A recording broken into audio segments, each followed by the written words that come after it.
அந்த காலத்துல ஒரு மனிதர் வாழ்ந்தார். புகாரில முஸ்லிம்ல ரெண்டுலயும் வரக்கூடிய சம்பவம். அவர் கண் இமைக்கக்கூடிய அளவுக்கு கூட அல்லாஹ்க்கு நலவு செஞ்சதில்லை. அல்லாஹ் சந்தோஷப்படுற மாதிரி ஒரு வார்த்தை, ஒரு பேச்சு, ஒரு செயல்பாடு, ஒரு நிமிஷம் ஒன்றுமே இல்லை. காலம் பூரா பாவத்தை செஞ்சு இப்ப கடைசி நேரத்துல மௌத்துடைய சந்தர்ப்பத்துல வந்து இருக்கிறாரு. இந்த நேரத்துல கூட அவருடைய மக்களை, குடும்பத்தார்களை கூப்பிட்டு அவர் ஒரு வசியத் செய்யறாரு.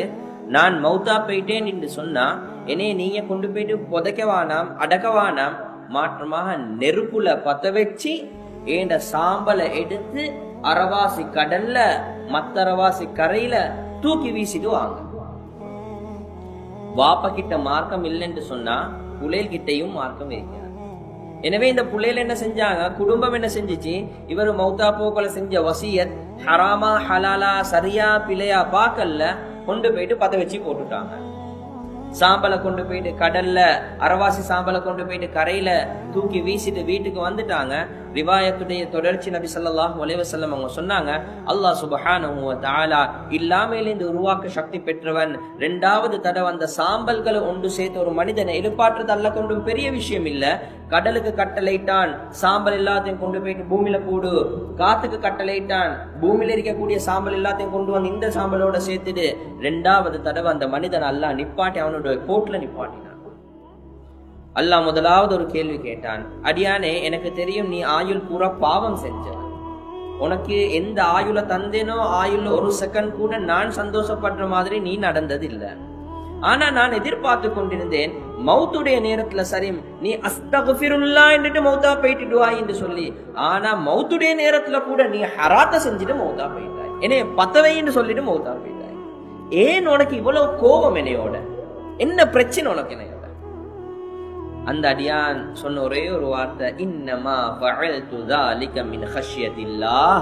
யா அல்லாஹ் எனக்கு தெரியும் நான் மௌத்தா போயிட்டு ரெண்டாவது தடவை எழுப்பாட்டப்பட்டேன் என்று சொன்னா நீ என்னைய கொண்டு போயிட்டு செஞ்ச பாவத்துக்கு தண்டனையாக நரகத்துல போட்டுடுவாய். அந்த நரகத்துடைய நெருப்பு என்னையால தாங்கல யா அல்லாஹ். எனவே நீ என்னைய தண்டிச்சிடுவாயோ தெரியா என்ற பயத்துல நான் சொன்னேன், சாம்பலா போனா ரெண்டாவது தடவை எழுப்பாட்ட மாட்டேன் என்ற மடத்தனம் தான் உன்ன பயத்தின் காரணமாக பத்த வைக்க சொன்னேன் என்பதாக அந்த அடியான் பதில சொல்லுவான். நபி ஸல்லல்லாஹு அலைஹி வஸல்லம் அவங்க சொன்னாங்க, ஃபகஃபரஹுல்லாஹு ذلك. அல்லாஹ் சுப்ஹானஹு வ தஆலா அடியானே உன்ட உள்ளத்துல கடுகளவாவது அந்த கொஞ்சமாவது நரகத்துல போடுவேன் என்று சொல்லி சரி என்னைய பத்தி பயம் இருந்துச்சா, அது ஒன்று போதும், உன்னோட பாவங்களை மன்னிச்சிட்டேன், நீ போற இடம் நரகம் இல்ல சுவர்க்கம் என்பதாக அல்லாஹ் சுப்ஹானஹு வ தஆலா அந்த மனிதனுடைய முடிவையே மாற்றி. அன்பான பெரியோர்களே, சொல்ல கேட்கிற கேள்வி, இதை விட இரக்கமான ஒரு ரப்ப உலகத்துல யாருக்கு கொண்டாந்து காட்டலும்? ஆயுள் பூரா நீங்க பாவம் செஞ்சாலும் பரவாயில்ல, பாவம் மன்னிப்பு தேடுறதுக்கு ஏண்ட பயம் உங்களோட உள்ளத்துல வந்துச்சா, அந்த ஹஷ்யத்தில்லாஹ் மௌத்தா போக்கல வாயால சொல்லல, உள்ளத்தால் அந்த மனிதன் நினைச்சான், அது ஒன்று போதும் அல்லாஹ்க்கு உங்களோட முடிவையே மாத்துவான், சொர்க்கவாதி.